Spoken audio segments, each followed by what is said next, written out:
Okay. Okay. Up next is Kendall. We up? Yes, Good morning, sir. commissioners. You're How are y'all today? ready to rock and roll. Good, good. Well, I just wanted to give you a brief kind of update of what our Roosevelt County clerk and I, Miss Mandy and I, attended the probate judicial training in Albuquerque a couple of weeks ago. That's mandated by the state for the state bar and the judicial system. It's not mandated for our clerk to go, but it's mandated for the judge to go. But Mandy went, and it was very informative for her as well. As you know, in the probate court system, the Roosevelt County clerk is the probate clerk. So she has a dual role. She does the clerk offices or the duties of the clerk, but she also does the duties of the probate clerk. So that's why Mandy went. We're in compliance. We're doing good. There's a couple of things. The only one I probably know is the attorney. Ex parte is a big deal, a big topic this year. And all that it means is that when a probate form comes in to the county now, instead of me looking it over and say, yes, Miss Johnny, you have it all ready. Now I'm going to sign it and we're going to give it to the clerk to dock it, and she's going to give $30. We're going to do that different now. The state wants their money. They want to make sure that I don't have any influence on how she fills it out. So they're going to submit the form to the clerk, and then she's going to docket the probate form. She'll sign a number to it. She'll take the $30, and then I will do my proceeding and look it over and make sure the form's correct, make sure we have a death certificate, make things like that. So that's the only really caveat that we really probably need to change in our procedures for the county.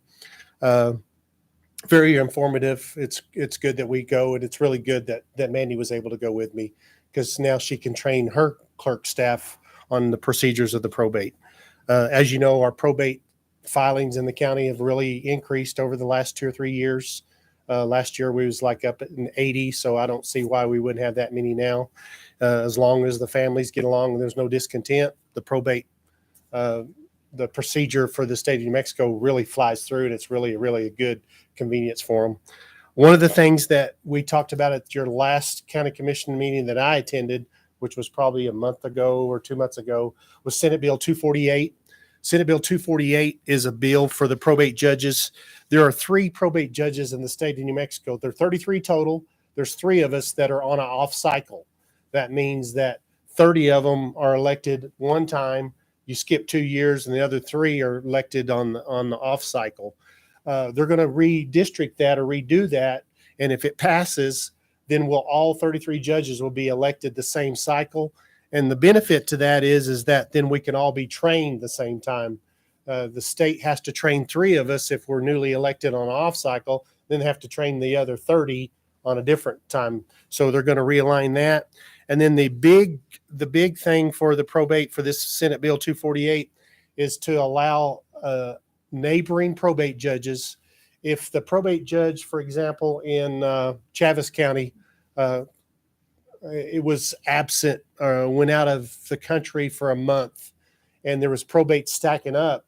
Right now, the district judge has to do them probates. Another probate judge can't go to that neighboring county and do the probates. There's language in this new bill. If he's gone, or if I'm gone, for instance, for 2 or 3 weeks, and I have 3 or 4 probates, then the Curry County probate judge can come to Roosevelt County and oversee them probates and sign them and approve them, and we'll be good to go. That way the families aren't having to wait for a month or 2 months for the probate to be finalized. That's probably the biggest thing for this Senate Bill 248.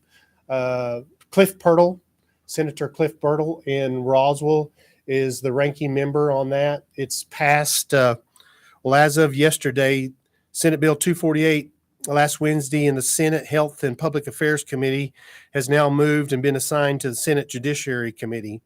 And so they're waiting for that to get out of that committee. If it goes through that one, then it'll be up on the floor for vote, and it should pass. That's the only really thing that the probate, court has at Santa Fe right now. I think your county manager has some other updates, but Senate Bill 248, we as judges think that would be a good thing, and it would help each other. One of the caveats is to it, if I go to Chaves County and did 2 or 3 probates, Chaves County has to pay my per diem. Roosevelt County wouldn't. You pay the salary, but you wouldn't pay me for traveling to Roswell to do that probate. Same for me. If I was gone for a month and the Curry County, then the county would have to pay her per diem. That's the only thing to that if this Senate bill passes. So with that, I'll entertain any questions. The probate court's doing well.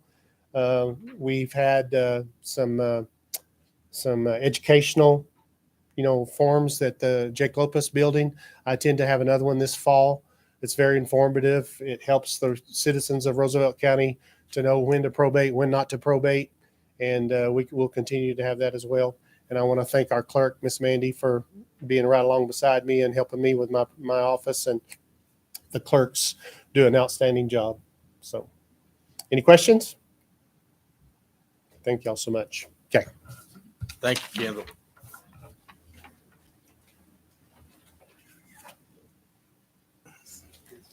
Okay. Miss Sanchez.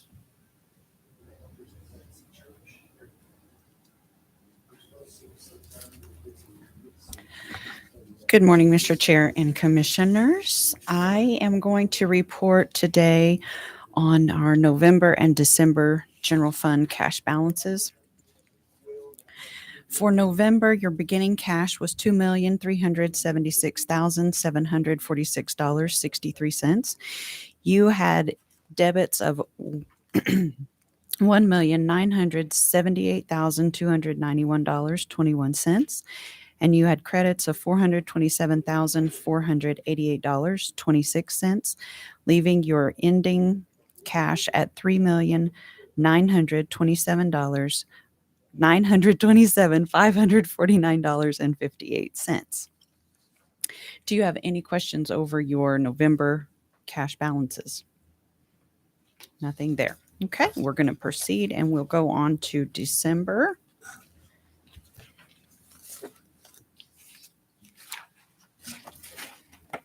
So as stated, for December, your beginning cash is going to be $3,927,549.58. You had debits of $3,403,629.59. You had credits of $1,044,487.85, leaving your general fund ending cash for end of December at $6,286,691.32. That's a lot of dollars to spit out. Any questions on December cash? We're good. Okay, great. Oh, you know what? Let me make sure I'm not. Oh, I am. Sorry. I was going to jump ahead. I'll be back in a little while. It's not my turn. Okay. No questions? Nope. Okay. Thank you. Very good. Thank you. I think you're number one on the next thing.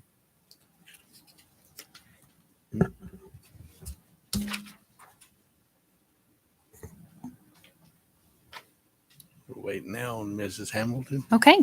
Oh, I didn't Good see morning, Mr. Chair and Commissioners. I'm going to make mine as quick and painless as possible this morning. As of early, we have 1,089 bills that have been introduced at the during the legislative session. We are tracking 126 bills. We're working very closely with New Mexico counties and some of their lobbyist team. We are having to review legislation, provide information for the fiscal impact reports and such. Some of these things that we're looking at, it's a need for education is what we're seeing. We're constantly, as you know, fighting an uphill battle with detention. A lot of times we get pulled into things because of maybe the Department of Corrections or something along those lines.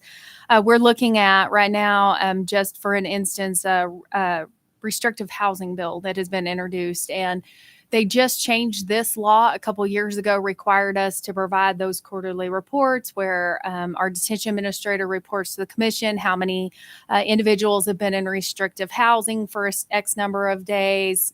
All of that report then has to go to the state, to the Legislative Council services. We go through all of that, and we aren't seeing any of that data necessarily coming out to support, but now they've decided, hey, we want to change. So instead of requiring 2 hours out of cell time, we're going to require 7 hours out of cell time. Well, that creates a wide array of challenges for 26 different facilities around the state that may or may not have the fiscal plant to support that. It also would change our staffing. For us, we would have to see an increase in our staffing, our officers, things like that. So I know that we've had webinars trying to talk about this. It's going to be important to educate. Our local representatives understand detention probably a little bit better than most because they are aware of our facilities. We have ongoing communication with them. Many of them have toured our facilities and such. So that's just one example of some of the things we're fighting in terms of education. At our facility, we go above and beyond. We actually are at 3 to 4 hours every day, but we do that electively. We're not required to do that legally. We just make sure that we exceed that legal requirement. And so those are all things, again, that we're watching. There's numerous other bills. I know Judge Terry touched on that. There are several with the clerk's office, election bills, those things. We're seeing a lot of gun bills that have come, a lot of law enforcement. So we have our ongoing list. I will send that out again this week. The last day to introduce bills was February 16th. So now at this point, what we're having to watch is those dummy bills where they actually put a placeholder or a parked bill, and then they'll draft whatever they so wish and then put something in. So while the hard deadline there for introduction, we're still having to watch that. So we know new legislation will continue to go. And I've asked all of our elected officials and department heads through their affiliates to continue to review our list of what we're tracking, if we need to add on to that or anything that we can be aware of. But so far, we're just continuing to move through and monitor those closely. And New Mexico County's Grace Phillips and the team up there have just done a great job. She's really on top of things there at the legislature. So as we are also moving through the reaccreditation, we have auditors on site today and tomorrow at the detention center. So if any of y'all have time after the meeting, maybe we could just kind of run over, check in. I think it's always a great thing for them to know and see you over there. Y'all will remember, many of y'all that were on here before when we did our last reaccreditation, we stopped by. So this is going to be our third accreditation, second reaccreditation, and that's what they're surveying. We were due at the end of last year. There was a shortage of evaluators. So now at this point, they have our site evaluators on. So we're excited about that part. And then for your reading pleasure, after last week's audit presentation, y'all all have your hard copies of your fiscal audits, and we will be making sure that that's uploaded to our website. It's also on the state auditor's website. We were very thankful and excited to see 0 findings. So kudos to Ms. Sanchez and all of her hard work on that, and Ms. Rivera. And then other than that, I would stand for any questions. Mrs. Hamilton, Yes, sir. you suggested that we go check in, I guess, to the detention center to visit on such. I didn't get the date. Well, they're there today and tomorrow till about noon. So if there was a chance after this meeting, y'all just had Okay. 5 or 10 spare minutes to just run by, introduce yourselves, and tell them thank you for being here, kind of thing. We just like to have that visual representation of the commission, if that's Thank you. possible. Thank you. Anybody else? Thank you, Mrs. Hamilton. Commissioners, Roy Lee, you have anything? I know we have a lot from Mrs. Dixon. You want to give us a report? No, whatever you, You do. please. Okay, so I went to, in the past less than 2 weeks. I have been to DC, to the NACO conference. I have been to Santa Fe to the New Mexico Municipal League and to Santa Fe to the New Mexico counties. So I'll try to decipher through all of my stuff. When I was at NACO, we did it in Washington, D.C. We listened to several speakers. It's just kind of like when we go to NMC, there's just different meetings and different things. We had several speakers. We talked about WOTUS. We had a Dr. Richard Spinrad. We had Janie Thompson from the Department of Energy. We had Brian Frazier, who talked on the Office of the Wetlands and the WOTUS, which is something that does affect us. He kept saying that this WOTUS thing, the one thing they did say was it's not going to apply to like the potholes, because a lot of people kept asking, is it going to affect like potholes in your roads when you get the runoff on your roads and stuff? And no, they said it was not going to affect that. As far as your dirt tanks and your plyo lakes, they did not have an answer on that, on whether or not any of the WOTUS stuff was going to affect that. We listened to Dr. McLean from the EPA on the PFAS. One of the questions somebody had on that, and they were not sure if the answer is whether or not that also moves through the air as well as through the ground, through the water, through whatever. So I don't know how much of it you want on that. It was a great time. I went to several meetings. I did want to go. I had an appointment to speak with two different legislators while I was up there, or two different senators while I was up there. Did not make it because the president was late to his speech. And so he ran over, and I tried to get through, but I could not get in after that. So, but I did. I sent y'all a picture of the president. Got to sit there and listen to that. And, but I did want to tell y'all, the one thing that I think that I got the most out of that was the networking. The several different states that we worked with, like I'm on the EEOU, the Energy, Environment, and Land Use. And I felt like when I got in that meeting that the land use was actually being left off from the group of people that were in there. It was not quite as conservative as we are, not ag people. We had like the main representative that we have for New Mexico that's on there is out of Santa Fe County.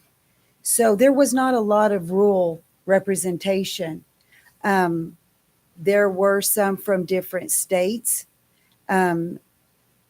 We had found that out when we were at NMC, when we started in on this little steering committee. And so several of us from New Mexico got on there, which it's starting to change the balance a little bit. But I think rural America is getting left out in a lot of these things when we go up there. And I think it's important, just like when I go to the New Mexico Municipal League stuff, I think that works well to help see how the municipalities do things, to be able to work within the county, to be able to work with different municipalities. So I think that helps on the local level. But then at the NMC, I can work with other counties within the state to help figure out what to do on the state level and represent our area on a state level.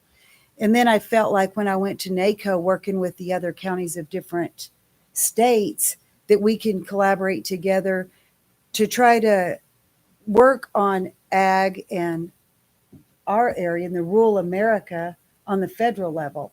And I think that we got a lot of things accomplished.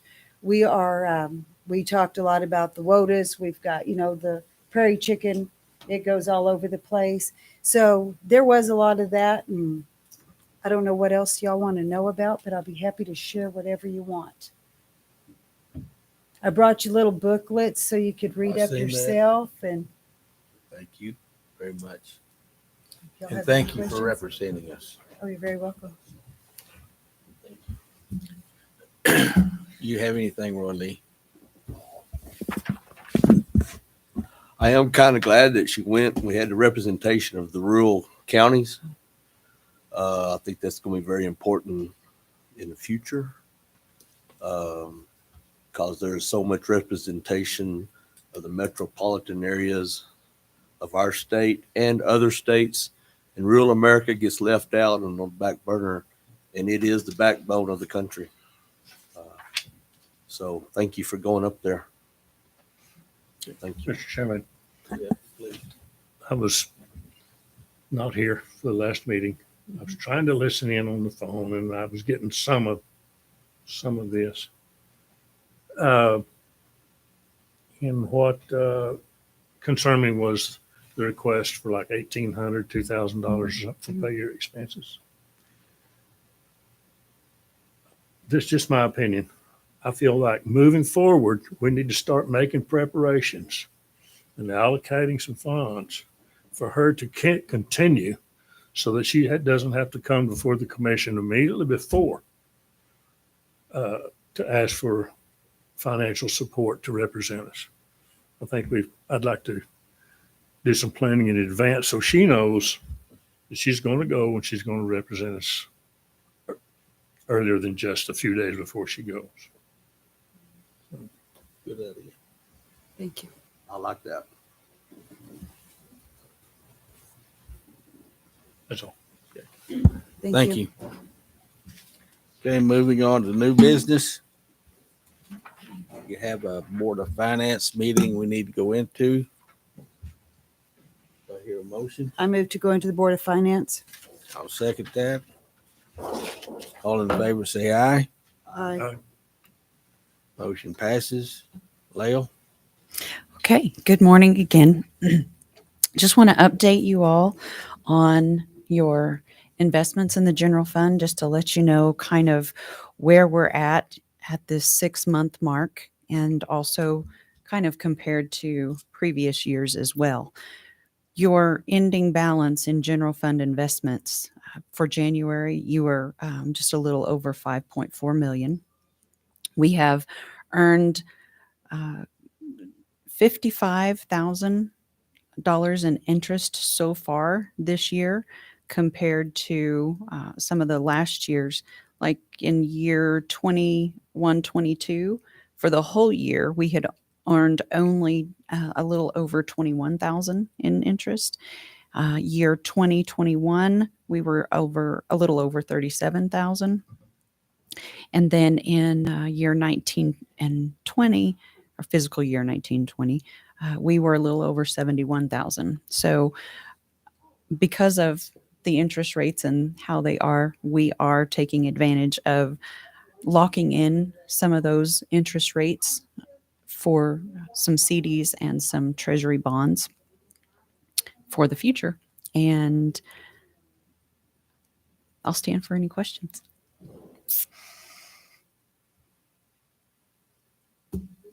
More questions? We're done. Thank you, Lael. Okay, thank you. Make a motion to come out of Board of Finance. Do you want me to make the motion? Yes. I make a motion to come out of Board of Finance. Motion made, second to come out of Board of Finance. Roy Lee, how do you vote? Yes. Yes. Yes. Yes. 4 yes votes. Motion passes. Moving on. Are you back up again, Lael? No, sir. I shouldn't be. Okay. Nope, it's Amber. No, I messed up. I just seen your name. Okay, item B, request for approval to sign letter to support the New Mexico Department of Transportation grant application on 6084 reconstruction project. Mrs. Hamilton. Yes, Mr. Chair, Commissioners. So included in your packet was the letter that we were asked to submit for the New Mexico Department of Transportation's grant application for downtown US 6084 reconstruction project. There is a section of that, obviously, that runs through Roosevelt County. And so they are identifying it as a critical rural freight corridor for southeastern New Mexico. You've seen the letter in the packet. Just ask for your approval for signature and issuance of this for their application.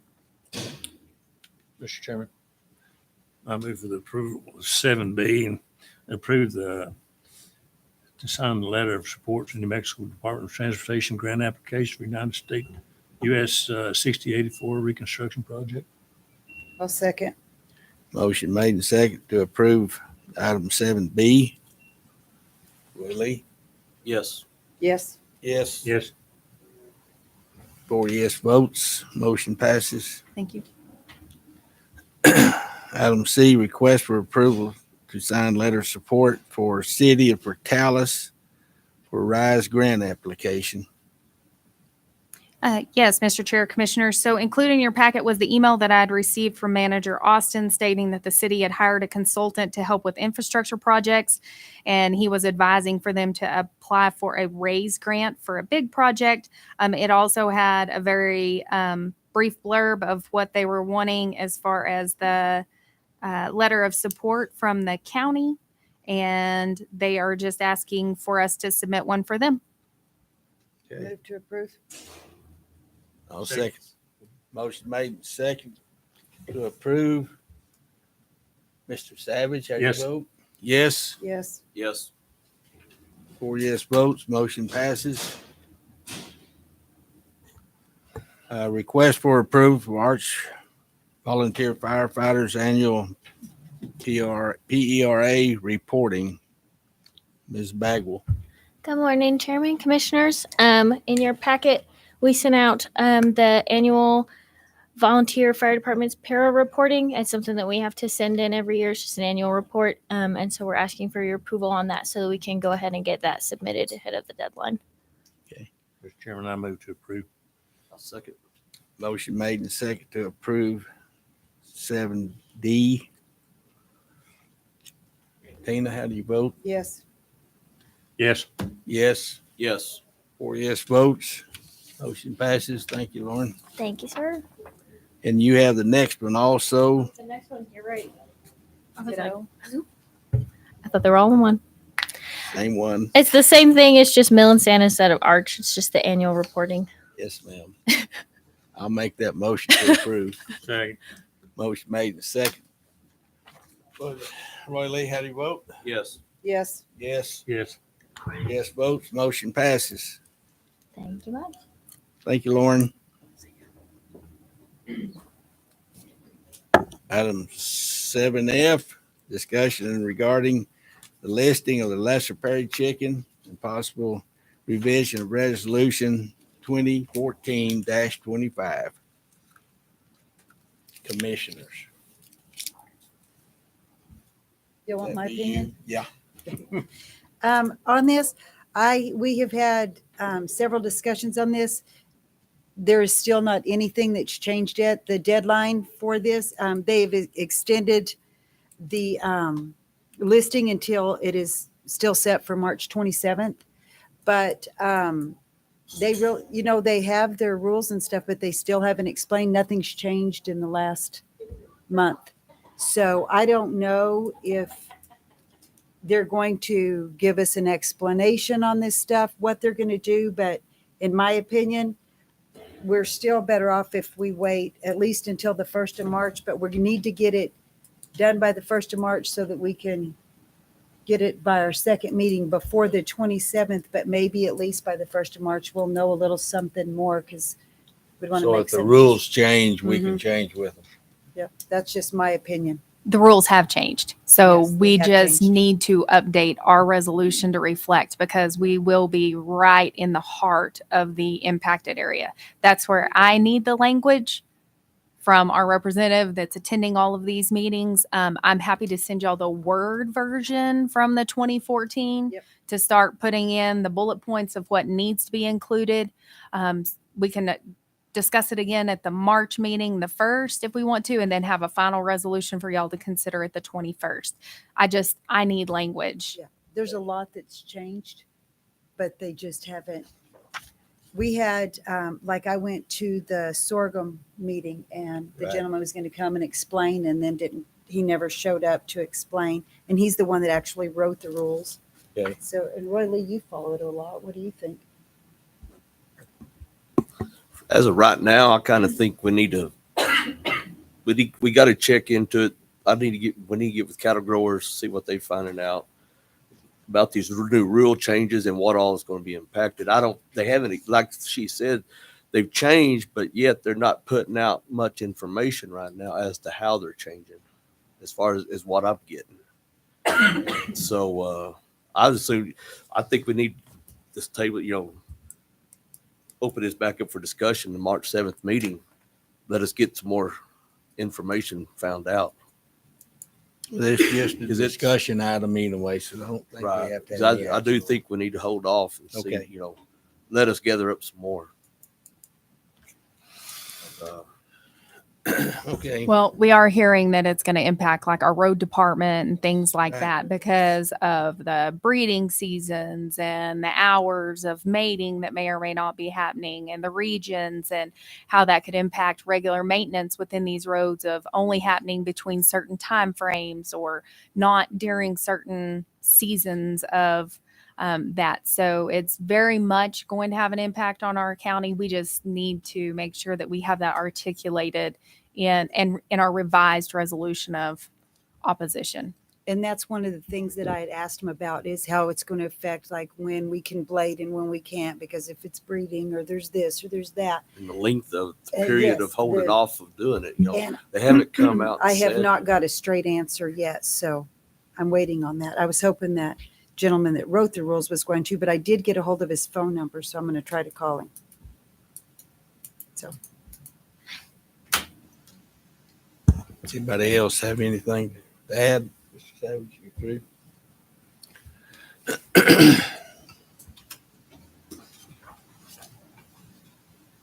Okay, moving on to item G, discussion of the development of Roosevelt County Board of Commission Rules of Procedure. Commissioner Dixon and Mr. Van Leck. let me start. Okay. So on this, I know that we sometimes question, are we going by Robert's Rules of Orders? And I know that Commissioner Savage and I had talked about a long time ago about what are normal rules of order. And I know it says that in there, but I just thought maybe it'd be better if we had a better understanding of exactly what we have and something that we could go by so we don't flip back and forth from Roberts to normal, because what is normal? And so I just thought maybe if we could come up with a set that suits us as a commission. And I just wanted to adopt something like that. Do you have anything to add? Do I need to push this? Just that this is a working draft. It's something that I put together based upon my representation of several other governmental entities, recognizing that sometimes Robert's Rules of Order is inconsistent with the workings of government. And so this is just a working document. I have no pride of authorship. You can cut this up and modify this as you see fit. This is your commission. It's just something that might be helpful so that everybody is on the same page. Everybody knows what the rules of the road are, and it's just a suggestion. There was one thing I would like to add to it, though. I noticed on the top when you go over and you're showing like how our agenda lays out, we don't have invocation on there, and I want to have the invocation on there. Yeah, that was an oversight. Right. And it's, we can add or delete whatever you want to make this, to make these your rules of procedure. That's the whole idea. Is at least in the municipal arena where I cut my teeth, the law requires local governments to establish rules of procedure. So this is kind of a tool we've used to get them talking to one another and making sure that they all agree on how things are going to work. So how are we supposed to proceed with this item? Well, it's certainly, I can tell you right now, it's certainly not ready for adoption today. And then I suggested, If anyone has any comments or suggestions, send them to me. We'll certainly work with incorporating them. If you want to have a workshop or you want to, take more time, I know you just got this. Take more time, discuss this over the next couple of meetings. I don't know what your protocol is, for working things like this out. But I'm amenable to whatever you see fit as to make these things work. When you have something drawn up, I would like to see it. It's in our packet. Hmm? It's in our packet. I didn't see my packet. Oh, I okay, didn't, sorry. I don't remember including it. Oh, is it not in the packet? I haven't seen it. Oh, no, maybe I just have it. Sorry. So anyway, Sorry, my fault. no problem. Okay, moving on Oh, to, Mr. Chairman, before we move on, I believe I'd be in favor. I think this is a good idea, that we have something that we can agree to moving forward, so there's no misconceptions about what the proper procedure would be. And I think, I have visited briefly with Mr. Van Vleck about his prior opinion on the requirement for a second, expressed my opinions on his opinion. He knows what they are, basically. But I think it would behoove us as a commission to have something we can all agree to moving forward, so there's no misconception of the rules that we're going to go by. I learned just this morning that there's some feel that this request was sparked by some commissioners feeling that I had weaponized the parliamentary law when I was presiding, and my intent was not to weaponize the law, but I felt that I had a responsibility to preside according to the law. So I thought that was what I was doing. So I think moving forward, we should allow him to propose some rules that we can all agree to moving forward, so there's no misconception. Because that would save any hard feelings among us, because I agree. now, Commissioner Dixon and I have discussed that I am confused, and I believe from our discussion with her, this what is normal parliamentary procedure, because what's normal here may not be normal there. To my mind, there's no such thing as normal parliamentary law. Some different things happen in different organizations. But if we had a set of rules we all agree to, that would eliminate some possible confusion, and it would enhance the relations among some of the members. So I'm in favor of giving him permission to draw something that we can look at, we can come to terms, come to agreement, how should we conduct ourselves and what is proper. Also, visited one of the comments I made to Mr. Van Vleck, and he concurred, was that these rules would conform to Robert's rules. So as long as we do that, if he can put it in a simplified form that we can agree to, I think we'd be better to do that. So if I had to present a motion, and I think I would. I think I can direct Mr. Van Vleck if it's okay with you, sir. That's fine with me. Could you go ahead and do what we just talked about? Construct? Absolutely, sir. Okay. Thank you, Mr. Chairman. Being new to the commission, what was this going to cost the commission to do something like this? Couple, 3 hours of my time, sir. It might be cheap. I was just curious. Okay, if we're ready to move on. Going to item 8A. 8A, proclamation designating February 2023 as 211 month. Aaron, please. Okay, I'm trying not to spill it again.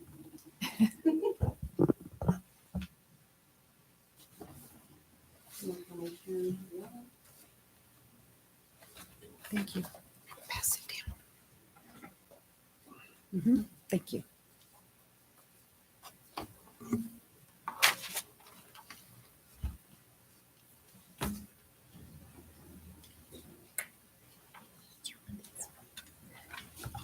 Good morning, Chairman and Commissioners and everyone. I'm Erin Birch. I'm the Executive Director for United Way of Eastern New Mexico, and happy to be here with you this morning to talk to you a little bit about 211. 211 is a 3-digit, easy to remember phone number that people are free to call and seek out information to help them connect with resources that they need when they're facing challenges. And so 211 is a federally set aside 3-digit number like 911, 811, 411, right? And as of really just in the last couple of months, we've added a significant portion of the state of Illinois, meaning that 99% of the US is now covered by a 211 center. So most Americans can pick up their phone, whether a landline or a cell phone, dial 211 and talk to a call center that can direct them to food pantries, domestic violence shelters, bill assistance, mental health assistance, elder care assistance. Basically, the concept behind 211 is when you're facing challenges in your life and you're trying to solve those problems and you need a little help, people get frustrated and have trouble because they don't know where to call. They don't know where to go. And they end up just like opening up the phone book and calling all the churches, right? And what that does is means that someone in need is going to hear, no, I don't do that. We don't know why you're calling us about that. You know, we've never heard of that. And that shortens or it affects their perseverance and sometimes keeps them from ever even communicating or getting the help that exists. And so that's what 211 is all about. So the information in your packet, we are looking for your support in spreading the word about 211. United Way of Eastern New Mexico, we are the call center for 9 counties in Eastern New Mexico: Curry, Roosevelt, Quay, Tabaca, Guadalupe, Hardin, Union, and Colfax, and then also Lincoln County. And in your packet is an overview of our 16 years of providing 211 service in our area. We've answered over 27,000 calls over the past 16 years. On the back is more information about the kind of resources we keep in our database. Those include governmental services, nonprofit services, church offered services, even just civic groups that do good things for our community and make services available to our community. And then the final yellow sheet is our actual call log for 2022. So we answered over almost 2,300 calls at 211 last year. And we have a Spanish speaking 211 associate. So we do offer bilingual services as well. And you can see that the majority of calls are looking for help with bills, rent, and utilities. I think we can all probably agree that it's hard to ask for help. It's hard to reach out and admit you don't know where to turn for things. And that need to stop eviction, that need to stop power turnoff, that is honestly the biggest motivator for people to actually reach out for help, because like things have gotten drastic, right?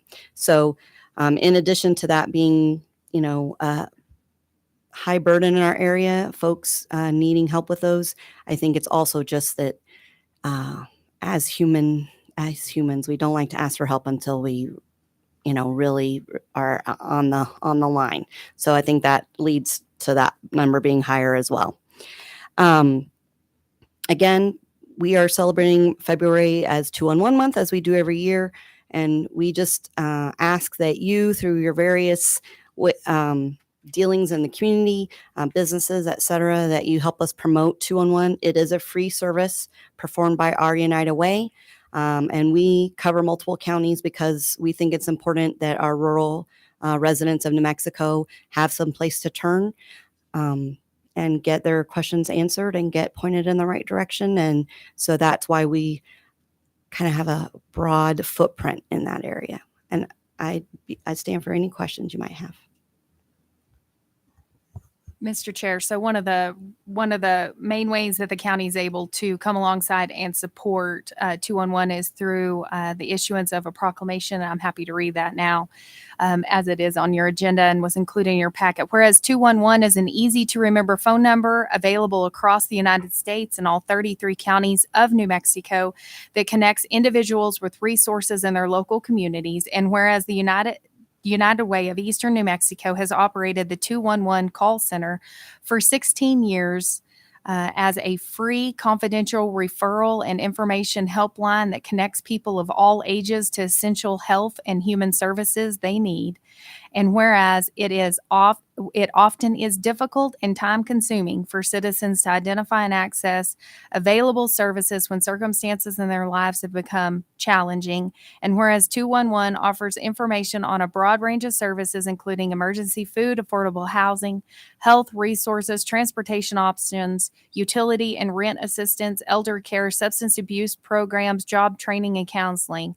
And whereas United Way of Eastern New Mexico 211 program has helped 2,296 callers in 2022 and 27,800 over the past 16 years who were directed to local community resources when they were in need. And whereas to celebrate this important free service to our community, United Way of Eastern New Mexico is conducting awareness activities throughout the month of February. Now, therefore, I, Paul Greider, Chairman of the Roosevelt County Commission, and on behalf of the Roosevelt County Commission, do hereby proclaim February 2023 as 211 month in the city of Portales and Roosevelt County, and congratulate United Way of Eastern New Mexico in their work in providing 211 services to our area for the past 16 years. We encourage residents to utilize 211 to access needed services. Okay. We have a motion to Well, accept. Mr. Chairman, I move that we give Chairman Greider permission to sign that proclamation.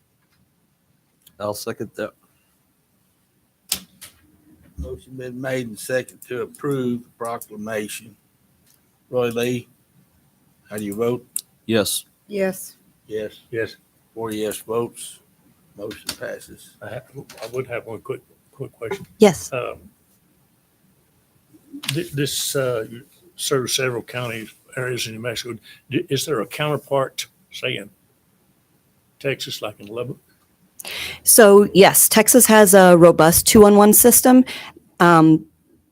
Every state has sort of tackled 211 in very different ways. In Texas, it is actually tied in directly with human services. So, for example, individuals who are updating their SNAP or seeking to adjust their Medicaid, things like that, they use 211 as like the access line. So that instead of dialing an 800 number in Texas, you dial 211, and then you get directed directly to your SNAP beneficiary account person or your Medicaid account person or whatever.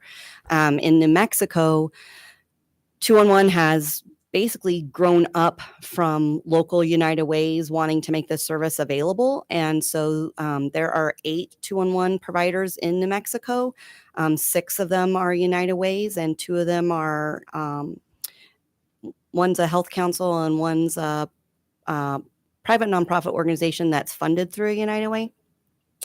And so really this is just a labor of love from United Ways in New Mexico. And we are actually seeking to bring ourselves together to work more closely together and work better across the state to make sure our residents have this service.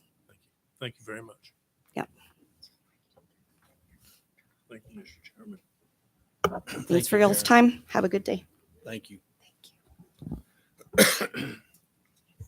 Item 9A, request for ratification of professional service agreement with Rita Hill, provide training at the Roosevelt County Detention Center. Ms. Hamilton.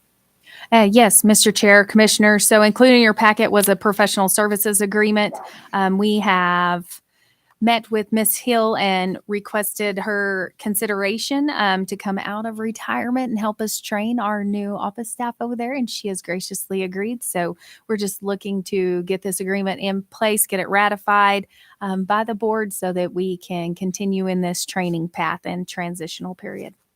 Mr. Chair, is this going to be a permanent position or is it just temporary? No, this is a professional services for her. So it only goes through June 30th. The position itself is already in the organizational chart and is a permanent one over there. I just meant her training thing. if it Oh, was- no, it only goes through June 30th of 2023. Thank you. I Well- move to approve. Oh, sorry. Go ahead. I was just going to move I to would approve. just make the motion to approve 9A. Second. Motion made and seconded. Roy Lee, how do you vote? Yes. Yes. Yes. Motion passes 4-0. Thank you. Next item on our agenda, a review of revised draft agreement between Roosevelt County and City of Portales regarding Portales Communications Center agreement. Commissioners and Sheriff Sanchez. Who wants to break out first?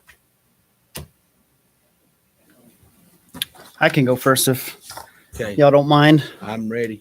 Morning, Mr. Chairman, morning, commissioners. So I reviewed the agreement and that was included in y'all's packet. So one of my main concerns with this agreement is that it only talks about a PSAP and E911 services. So Mr. Savage, if correct me if I'm wrong, but during some of the early meetings with the city and some of the negotiations that were going on, one of their big concerns was the funding was for the actual dispatch services and not the PSAP, because the PSAP was funded by the state. So my concern is there's nothing in this that would obligate the city to continue dispatch service for us as far as non-emergency calls. Excuse me. So, our guys making traffic stops on the side of the road or, somebody dumping, illegal dumping, they wouldn't necessarily be obligated to dispatch those things. Our guys make a traffic stop and the guys wanted, dispatch wouldn't necessarily have to respond to the deputy once that traffic stop is initiated. So those are some of the concerns that we had going over this. I think another paragraph in the agreement that would, state that any services that the city's providing for the Portales Police Department, they would offer to Roosevelt County Sheriff's Office or ENMEPD or whoever it is, the same as the services that they're providing for the Portales Fire Department, that they would offer the same services for, Elida County Fire or Millenstein County Fire. That way they're covered. So that was one of the things that just kind of stood out in the very beginning when I started looking at this. The city was very clear that PSAP and dispatch were two completely different functions of that dispatch center. So I just want to bring that to your attention and stand for any questions. Anyone have? I didn't bring my tablet. I did. So, Dennis and I, we've had one meeting with them. And that's when we came up with the other. I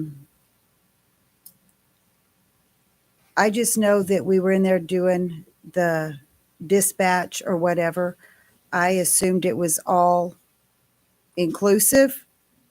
And I noticed that this is not an action item, correct? Or is it? It can be. It's up to y'all can discuss it. You can take action. You can amend it. You can table it. It's listed on there for action. And but to me, this whole thing is going to be a work in progress. I mean, we have 1,000 things to add or take away from as we go through the dog pound, the detention. I mean, it's going to be, they owe us, we owe them all the way through.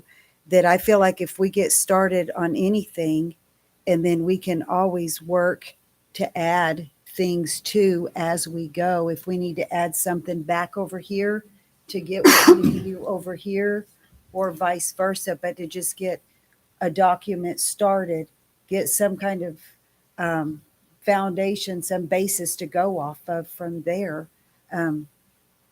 But I have no problem bringing that up and seeing if that's something that is in this. Because if that's the case, when the 175,000 was offered, was it offered for the services you're talking about? Yeah. So Is so it- my understanding was that it was offered for, and I remember several meetings back that there was a couple of different offers that were brought up where I think it was like 123,000 for dispatch services, PSAP without a board, and then 175 with the board, and that's kind of where that kind of transpired. But yes, so the original letter that we received from the city back in, I think it was like June, they stated that they were going to cut off any dispatch services, that they would continue the PSAP services because they were obligated to, because they are the PSAP. They do get that funding through the state, but the dispatch services were no longer going to be afforded to us because we weren't paying for the dispatch services. So I met with the city manager probably 2 weeks ago now, and we did sit down and discuss dispatch. I think it was a very good meeting. I think she was sincere in what she said she was going to do. She was not for a board. I told her that I was going to continue to fight for a board for dispatch. I know it's been brought up several times that we try to compare us to Lee County, and it's not apples to apples. Whenever it comes to the functionality of the dispatch center, I think it is comparing it apple to apples. Budget, not so much. It's, apples to, I don't know, raisins or something, because they have a big budget. We'll never have the $7 million budget that they have. So, but as far as the day-to-day operations, I think we can compare ourselves to them and use them as a model. So, and I can appreciate you're trying to get something started and something, some funding going back to the city so that we can get these services. But my only fear without adding some of that language in this document is that first letter that came out, that was what they had. I don't want to say threatened, but for lack of a better term, that's what they had threatened, that they were not going to provide any dispatch services for us. That's why we got with Yucca. We set up a temporary station in our office just in case they did not dispatch. That's why we presented to the commission for that dispatch position, was the fear that they weren't going to dispatch because that's what the original letter had said. At this point, I don't think that's on the table anymore as far as them not providing those services. But I think in order to cover the county, cover, the sheriff's office and our guys, my number one priority is the safety of my guys.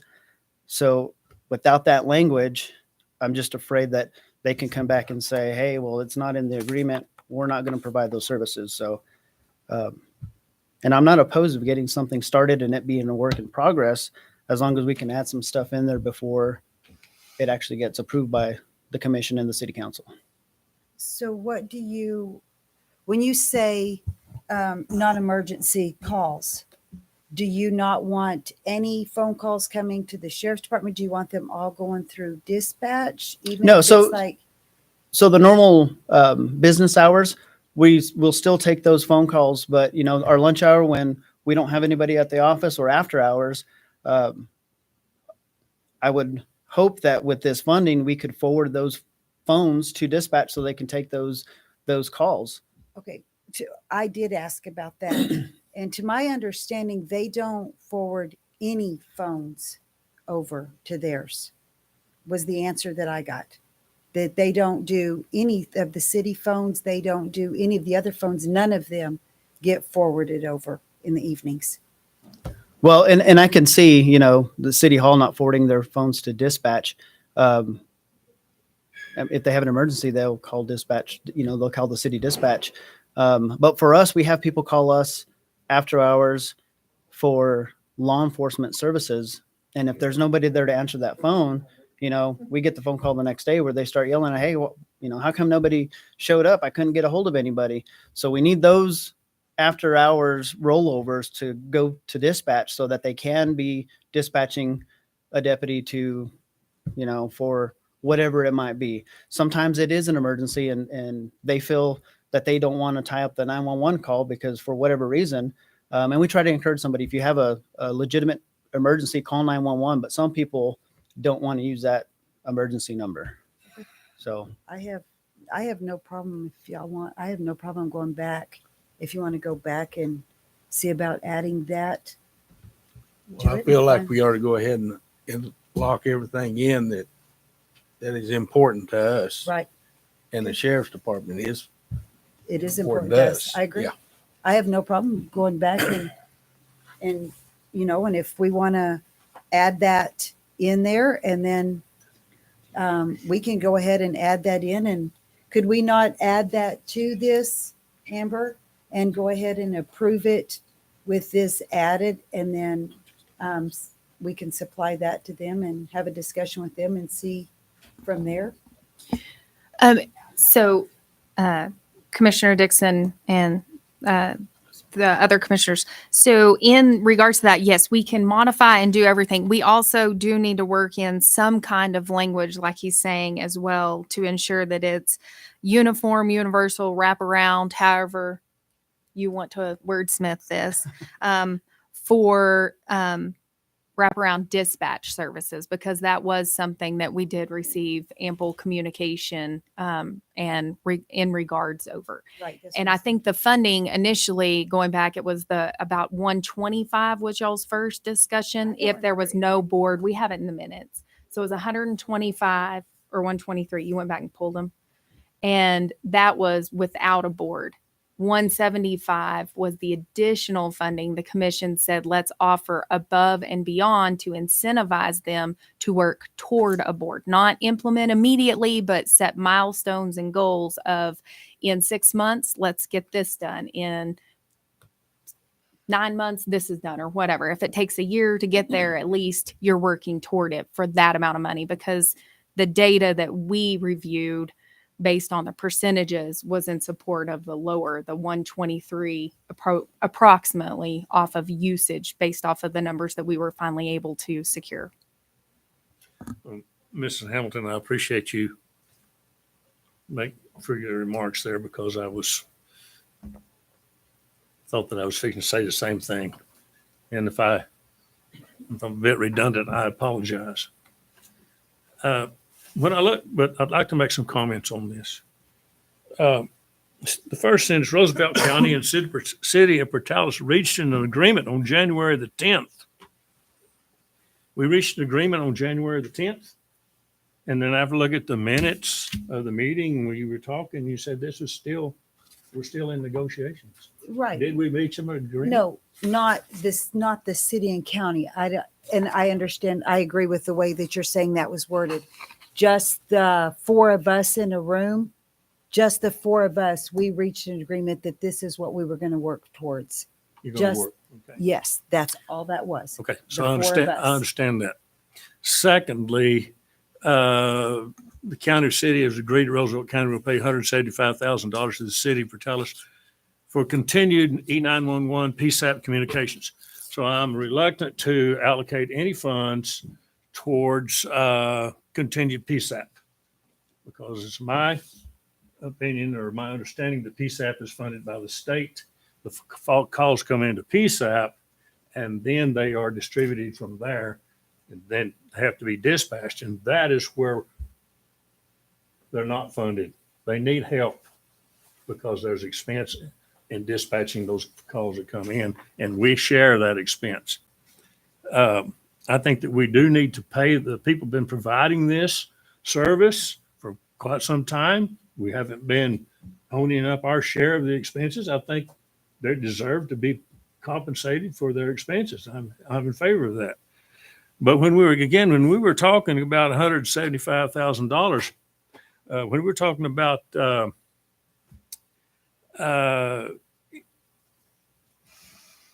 paying our share based on the percentage of calls for service. So we calculated according to their data that they presented to us. My estimation was we're doing about 20%. It came to about $123,000 would be our responsibility we should pay that because we're getting that service and that's our portion. But again, the 175,000, when we had the discussion in the meeting, I said, I feel like it's $125,000. And the 175,000 came up and said, look, I'm not opposed to 175,000, but I would like to hear your justification for it. And I thought the discussion was that if we could we could provide them that additional $50,000 as incentive to move towards a regional dispatch. And so we made that offer to the council, to the negotiators. Mrs. Hamilton and I presented this proposal to the negotiators that be 175,000. We'll have a board and the 5-member board and the sheriff, the chief of police, the NMU chief, a representative from the fire departments, and there's one more. Portales Fire Chief. Portales Fire Chief and one representative from the rural fire and EMS because they're receiving calls and they need representation. But it was turn this over to the board so the board can make these decisions. And we will eliminate the threat of canceling dispatch service to our deputies and putting them in harm's way. And I heard enough of the dialogue in the last meeting over the phone. The point was made, if something is broke, don't fix it. In my mind, if you threaten to cease dispatch service to our deputies and put them in harm's way, it could be very harmful, dangerous. If you're threatening to do that, the system is broken. Needs to be fixed. I want to get personally, I would be in favor of starting these payments as soon as possible because they're providing this service now. They need to be compensated for it. But to the tune of what is our actual debt according to our percentage of calls for service? Because to me, in my mind, it's not what can you afford. I think we could afford 175, but it's not what can afford. Is what are they entitled to? What is just? Because as far as the money that we're spending, the money that we're in charge of, our fiduciary responsibilities to our constituents, we have to be as frugal with that amount of money as we possibly can. And to award them that other 50,000 has to be a reason for it. So I would want to get started on providing them their share. They're providing the service and they need to be compensated. But if they're not going to move towards a regional dispatch, it's going to be back to the 123, 125,000. And the information that I received from the negotiators when Mrs. Hamlin and I were talking was we can't go to a regional dispatch center. We just can't do it. And we want to go that way, but we just can't do it in that length of time. We just can't do it that soon. Well, if we've got a 5-member board and we know who that 5-member board, we know who the chief of police is, we know who the sheriff is, we know who the ENMU chief is, we know who the fire chief is, and it wouldn't take any time to elect a representative from the rural fire and EMS. That should be able to accomplish that board and assign that board and establish that board within a week. So the theory is, we just can't do it. We don't have the time. To me, this makes sense. I think it can be accomplished very quickly to establish a board and get that board involved. So without without them going to a regional board and taking steps to go to a regional dispatch center, I'm not in favor of awarding 175,000. I want to pay them, but I want to pay them at the cost that they share. Their data shows that we're responsible for. And if I am wrong about my analysis of the data, I would welcome any of y'all to also get the data and go through there and come up with, show me, where am I wrong? Because I sure could be. But in the way I saw it is along about 20%. So without going to a regional dispatch, I think you go back to 120, 125. And that's basically my opinion. I think it would be easy to do. And I would also do a little review. Mrs. Hamilton and I presented this 175,000 with the board. And the negotiators declined. So we said, well, we thought that, not saying that there was, but there might possibly be a disconnect between the negotiators and the council. So I asked, could I go to the council and tell them what we're presenting? And so they granted me permission to go to the council and present this. Again, 175,000 and go to a board. And so they entered into executive session. They come out of executive session and said, Commissioner Savage, we have decided to accept your offer of 175,000 and move towards an independent dispatch center. And I thought, and then come back later, and what we got from their proposal that they proposed in writing was somewhat less than that. The board, the composition of the board had changed. There were some differences in what I had presented and what I thought they said they'd accepted and what they put in writing. But I come out of that meeting thinking it's going to be 175,000. We're going to a board and a regional dispatch. Not only did I think that that was what came out of the meeting, but also then Lieutenant Sanchez, now Sheriff Sanchez, Veronica Cordova, and Deputy Bowen also thought that that's the way we were going, that it was a done deal. To the extent that the very next morning, we went to Hobbs and sat in on a dispatch center, dispatch board meeting.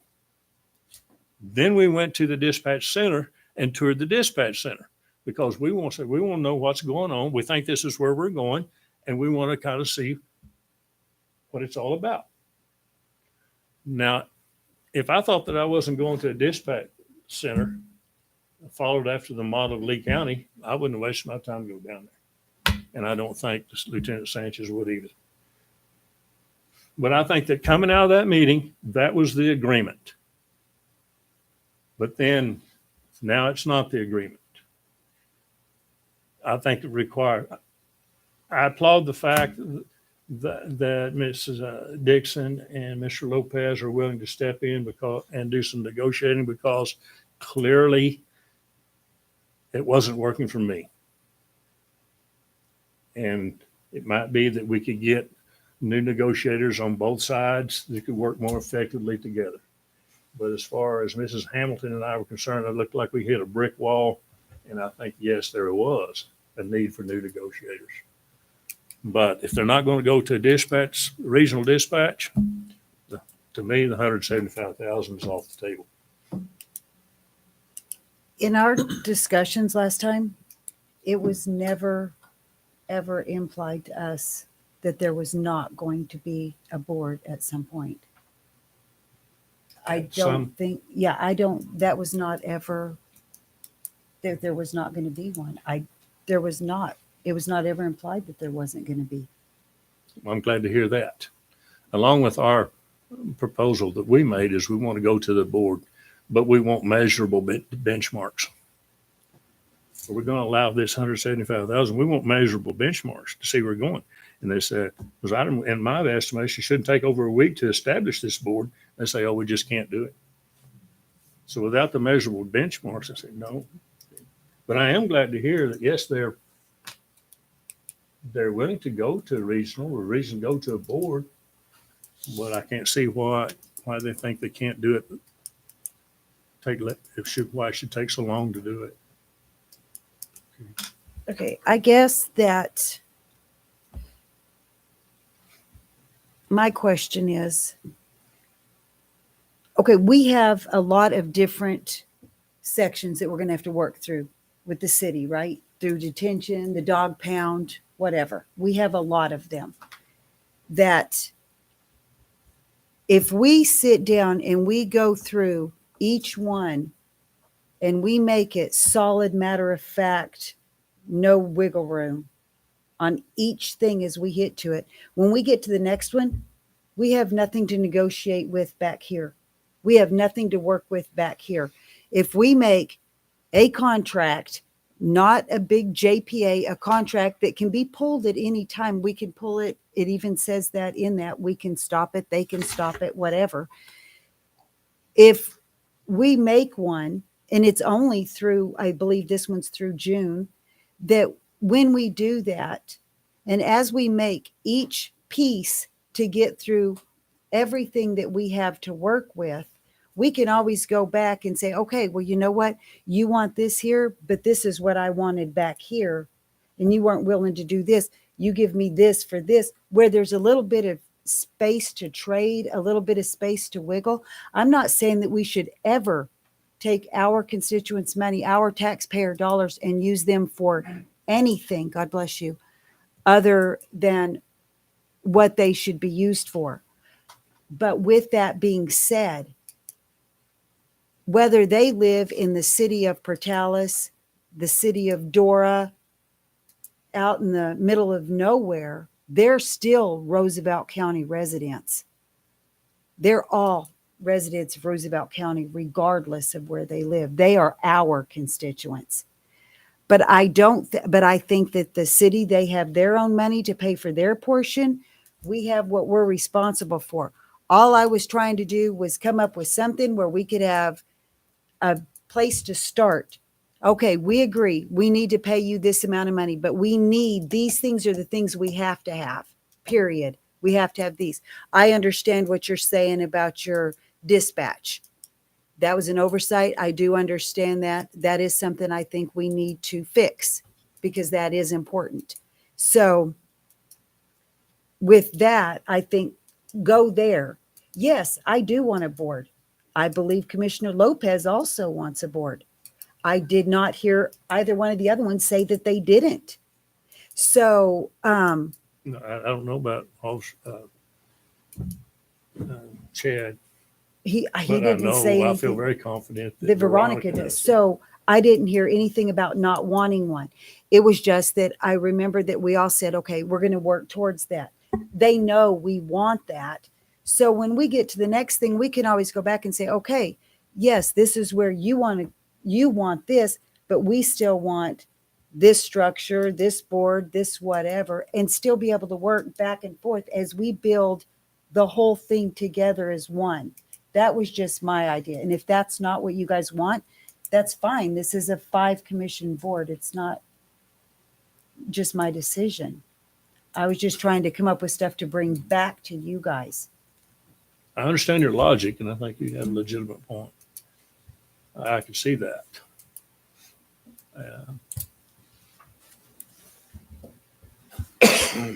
So, Mr. Chair, if I can, just from a procurement and a contractual obligation type thing, we had several different agreements, and that would very much be the way we would like to see the commission go from procurement, so that if we do need to pull dispatch, then nothing else is, like when we reanalyze, we just have like this one for the communication center agreement. We can pull it and say, hey, our percentage has changed. We need to increase the funding or whatever.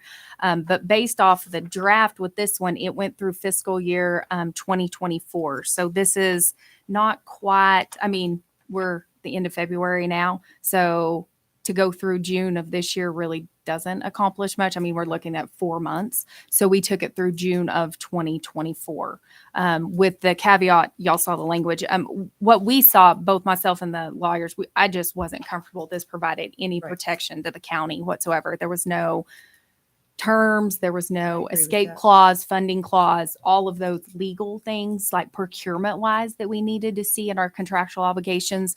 And so that's where Mr. Van Vleck, and he was flying blind, because I don't know that he had much, if any, communication with either of the commissioners that were in the room.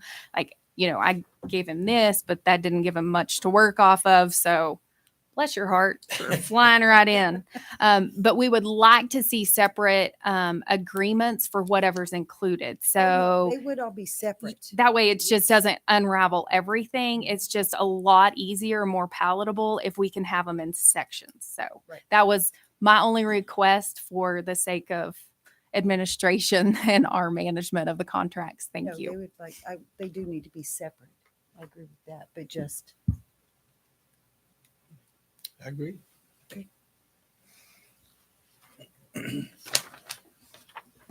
So as far as any action on this, are we even going to consider anything? We're going to revise the contract that we have already in hand? We can certainly work on revisions and then have it ready for the next meeting for the commission to review at the March 7th. I think we're going to there's some substantial changes that need to be made to include. Y'all two need to come visit. And we can work on that and get it to the board so that we make sure those are included if that's the board's pleasure, if we can do that. I don't know what your time frame is or if y'all have another meeting scheduled. we can just work around whatever we need to. Our next meeting is scheduled for March 7th. So Okay, and between now and then, you're going to revise the contract that we have right now and then bring it back to the board. Is this agreeable with you, Mr. Savage? Absolute. Yes. Everybody's agreed? Okay, therefore, that's what we're going to. And can we have direction? Are we going to say, yes, we want to see a board and here's the milestones? Or do we just what's the amount? That was fuzzy. I would like to leave the amount, my personal opinion, and I don't want to I would at this point like to just leave the board out of it right now. I know we all want to work towards one, but I still think that is something that we can use to negotiate down the road on other things. We've all said that we want one. You can put whatever you want in there. But if you don't, and it's not what we want, we can pull out. It says in the contract that we can stop it 60 days notice. So if it's not going the direction we want, and it runs out June of 24. So if we don't have it and that's not what we want, we don't have to renew that contract. I mean, it's a year's worth of contract. I mean, if we don't have the board and we don't have everything we want at the end of that contract time, we can just not redo the contract. Then you can renegotiate the contract at that time if you want and make the board be a part of it. But we have a lot of things to negotiate with between now and then. And that's what I was going to bring up, since you're talking about negotiating, all the contracts need to come due at the same time. So we have some kind of bargaining tool to work with other agreements down the line. But if we get each piece done, couldn't we just bring them all back at once and say, we want to just bring all these back, set a date for all these once we get it all finished, set a date for everything. Well, Because and they're going to be staggered between now and then. it is one of those things where it says that the agreements are going to be reviewed each year starting January. So actually you're obligating 2 contractual years because the city wants to be paid for fiscal year 23. And then it also sets forward 24. So I need to understand where maybe the board needs to take or do you just want to put a blank in there? Because there is some differences of opinion on money and board requirements. So what do you need to put this forward? Well, I suppose we could leave a blank and then make sure that this commission fills in those blanks for us. Because again, I'm not sure the direction the commission wants to go with respect to establishment of the board, number one, and the fees to be paid, number two. And I certainly would love to work with the sheriff, make sure we put together the other wraparound dispatch requirements that are necessary to make sure that this is a comprehensive document, that covers everybody's needs. Commissioner Greider and Commissioner Criswell, I haven't heard either one of y'all's comments on the dollars. So are y'all wanting to see a blank? We've heard from Commissioner Dixon and Commissioner Savage. So Mr. Chairman, if I may. So what if there's a couple of different drafts that are proposed where it has, the dollar amount of 175 with the measurable benchmarks, another draft with 123 without a board, another draft with 175 that's includes all of the additional stuff that we need to add, but something that y'all can have a few drafts where y'all can vote on and say, we like draft number 3 better than we like draft 1 and 2. Would that be something a little more, I don't know, something that y'all could look at and agree to? It would be something that I would certainly entertain and think would be a good idea. Because I think that, to me, the issue is, do we give 175,000 with no requirements, or do we give them 125 to continue what they're doing? Or give them 175 with stipulations. I would like to see the two different drafts. It would give the board some options instead of just one draft, and maybe somebody, maybe the board can vote on the draft that they like the best. I don't know. Want to make it 4 or 5? How many you want? 4, 5? billable hours. How about 2 or 3? I think that, to me, that's The one issue. option you're talking about 125,000. The other option is 175,000. Is this correct? That's what I'm learning this evening or this morning. So yeah, I can write whatever you need. I will put together something. Bare bones is just covering that's what this was. This is a bare bones agreement covering only the PSAP operations. I was unaware that we were dealing with additional dispatch necessities. And so that obviously is going to change the nature and the complexion of this agreement. Mr. Chairman, I do have one question. They've been providing dispatch services for some time with no compensation from us. So how does that, if we were to give them 125, say we voted to give them 125, would we just give them, start making payments from this time forward, or would that be retroactive to compensate them for what they actually provided for us? I think personally it's retroactive. Well, it's in the contract that it's retroactive. Oh, okay. Glad you feel that way. So in the contract, it states, because that was in the draft that the city provided, we just clarified the language that the payments will start when both entities have signed and fully executed an agreement, because contractually, what we need is an obligation that has been approved and agreed to by both parties, and then they will submit an invoice and we will pay. I think the way that we had it was, if we can get this through before the end of March, then we'll pay the first 2 quarters and have that taken care of. You'll take 175 divided by 4. We tried to clarify that. I know Commissioner Criswell had a concern about that, so we tried to really make that concise, that the total payment would be whatever dollars and divide it out. But just to clarify, so we were actually providing in-kind services for all of those years. They were housed at the law enforcement complex until their departure last May. So it is more of the absence of funding and in-kind location support from when they chose to vacate the premises at the end of fiscal year of 22. So it's 23 is where the obligation that has been unmet arguably would be laid out.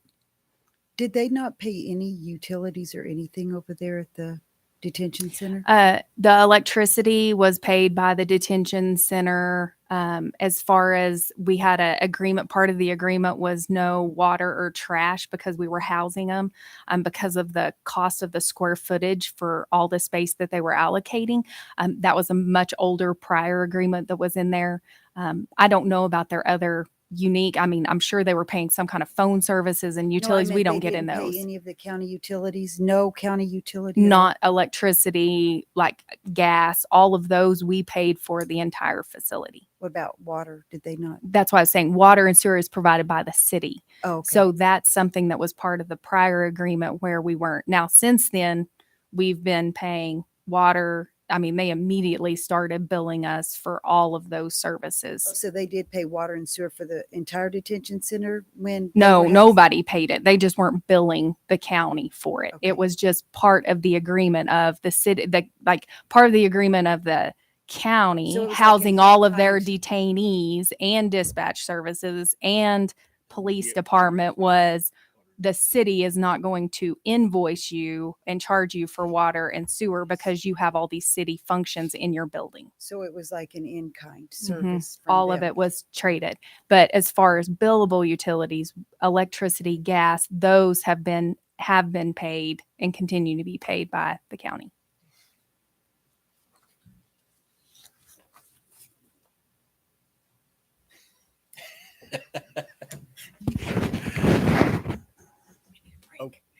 Okay, are we gonna come with three different contracts?